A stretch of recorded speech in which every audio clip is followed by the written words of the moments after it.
Magkano yung arkila doon? Ikaw, gusto mo? Mag-arkila ka din. Tatlo tayo. Ako bahala. Nandiyan po papa po eh. Saan tayo dadaan? Kasi bahay mo? Dito na palitan.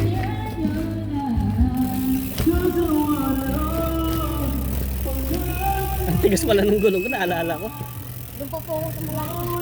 Saan? Phase 2 eh. Ituro mo bahay mo para ano, sa susunod. Mga ilang oras? Isang oras muna, no? Sakto na yun, ikot natin buong ano, buong lugar dyan, no? Di nakakatakot dyan, ha? Papabugbog mo ako. Dapat sagot mo ako, ha? Ang ganda, oh. Saan yung arkila mo? Sama mo ikot dito, ha? Ay, bilian. Ha? Ikot tayo dito sa ano.